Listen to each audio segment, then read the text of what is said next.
Kalau untuk olahraga sebetulnya sangat disarankan, apalagi olahraganya yang intensitas tinggi, itu konsultasi dulu ke dokter. Karena kadang-kadang kita sih merasa sehat, kita kelihatan sehat gitu, tapi kita tidak tahu jeroan kita. Karena ketika kita akan olahraga, terutama yang intensitasnya tinggi, itu badan diberi beban kerja, sama kayak misalnya anak sekolah dikasih ujian.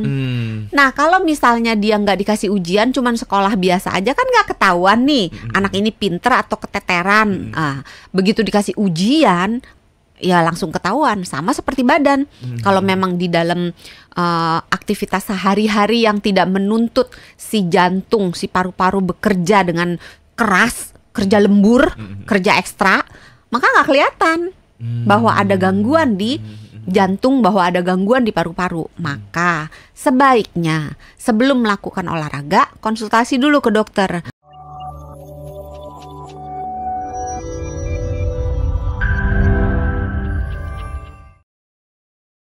Kita akan membahas soal yang lagi viral, Iya, yang kenceng. lagi rame dan juga lagi kenceng. Entah kenceng sesuatu yang dibahas di dalamnya atau juga kenceng berembus kabarnya. Iya. Salah satunya ini adalah soal ada seorang siswa SMP di Deli Serdang yang meninggal dunia setelah dihukum gurunya melakukan squat jump atau lompat jongkok sebanyak 100 kali.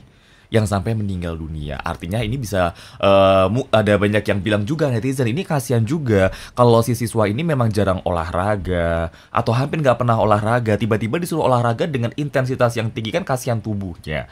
Sama halnya juga nih Dokter Santi yang lagi ngetren-ngetren orang tiba-tiba lagi hobi maraton, padahal mungkin sebelum-sebelumnya nggak hobi lari. Atau juga ada yang kalau dulu waktu pandemi nggak pernah sepedaan, tiba-tiba hobi sepedaan dan lain sebagainya. Akhirnya yang jadi concern di sini adalah orang yang ya kalau emang udah sering olahraga mau intensitasnya dinaikkan ke tinggi nggak apa-apa. Tapi kalau yang belum pernah sama sekali tiba-tiba olahraganya dinaikkan intensitasnya, kasihan tubuhnya. Dokter Santi ngeliat fenomena kayak gini gimana sih? Ada sisi positifnya atau banyak sisi negatifnya atau gimana?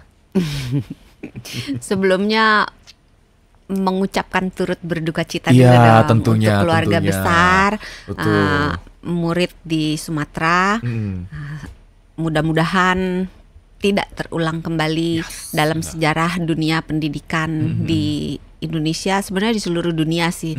Karena nggak cuma di Indonesia, ada beberapa negara juga yang ditemukan kasus yang mungkin serupa tapi tak sama gitu, dengan berujung beberapa pada kematian, beberapa bisa diselamatkan gitu. Jadi kalau dibilang banyak sisi negatif dibandingkan sisi positifnya, menurut saya pribadi iya, daripada lebih banyak positifnya dibanding dengan sisi negatifnya gitu. Tapi kan dalam hidup ini kita selalu belajar dari kesalahan. Dan agak susah juga sih sebenarnya kalau dibilang ini kesalahan siapa, karena ya udah kesalahan bersama sebenarnya. Kita tidak bisa menyalahkan salah satu orang atau salah satu pihak, karena memang semua pihak sebenarnya memegang peranan terhadap budaya mendidik di negara kita tercinta ini, mulai dari keluarga yang merupakan satuan yang paling kecil di mana anak-anak belajar, di mana anak-anak dididik gitu.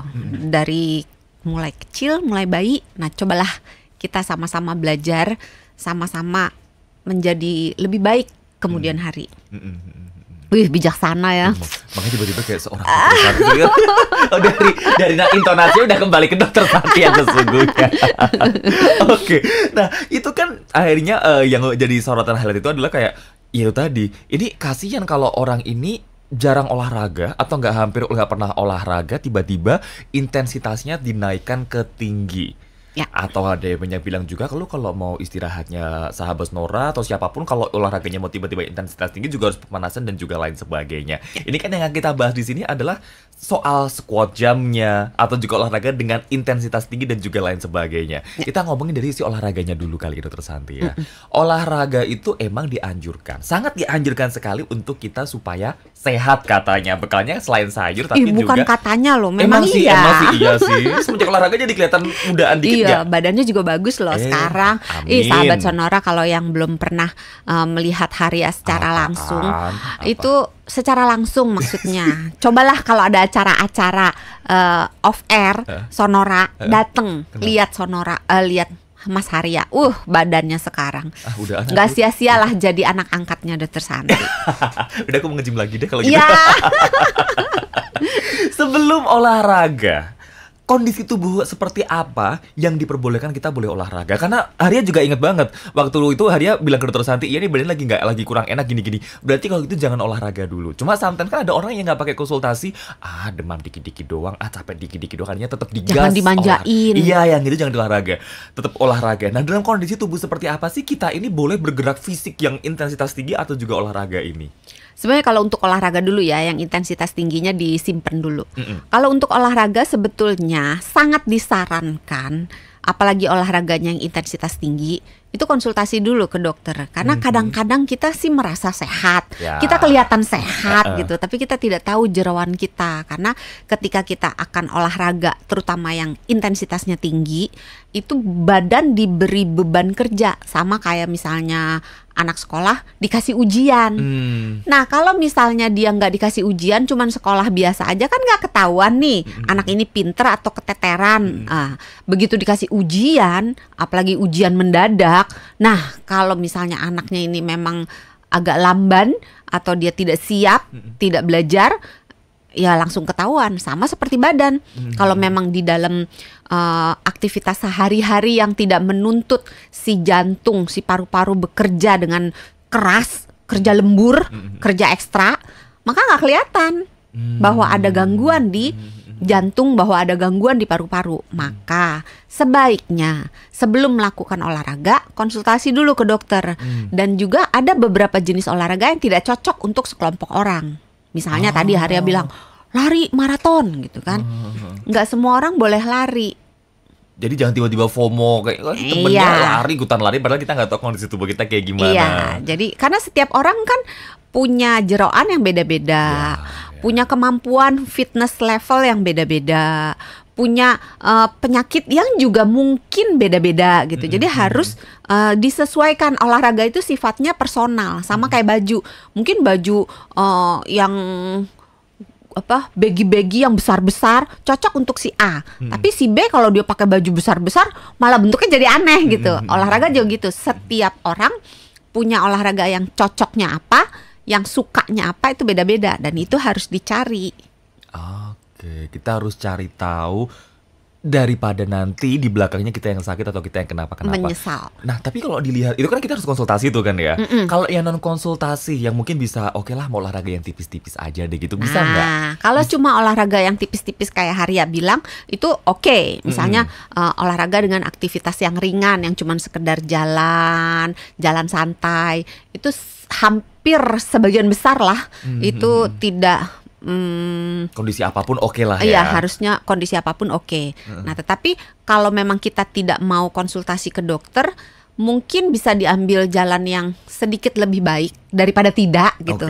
Itu meningkatkan intensitasnya perlahan-lahan. Jadi misalnya jalan kecepatannya berapa ya, misalnya nggak tahu kecepatan mobil sih. Ya, pokoknya jalan santai banget gitu ya, jalan santai banget. Pelan gitu. Misalnya 10 menit udah capek, ya udah minggu depannya mungkin 10 menit dulu. Nah, nanti kalau udah 10 menit nggak capek, naikin ke 15 menit. Nah, terus kecepatannya juga gitu, jalan agak santai. Kalau misalnya udah capek, ya udah nanti minggu depannya kalau udah terbiasa dengan kecepatan seperti itu, naikin sedikit lagi. Jadi baik intensitas maupun lamanya maupun durasinya, yang tadi mungkin nggak pernah olahraga, mungkin seminggu sekali aja dulu. Kalau udah bisa seminggu 2 kali, kalau udah bisa seminggu 3 kali gitu. Jadi naikinnya dikit-dikit sehingga ketika naik sedikit-sedikit, tubuh belajar untuk mengkompensasi. Sama kayak anak-anak sekolah, dikasih ulangannya mungkin 3 halaman dulu. Kalau 3 halaman kan gampil tuh, baca sebentar dah kelar gitu kan.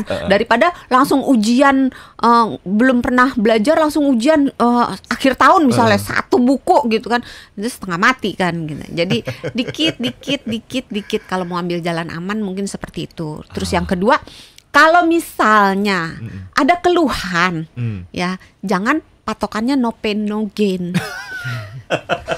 Bener lagi katanya, kalau kalau kata anak gym, kalau belum kerasa, belum sakit berarti itu belum kena gitu kan. Sampai satu titik masih bisa ditolerir.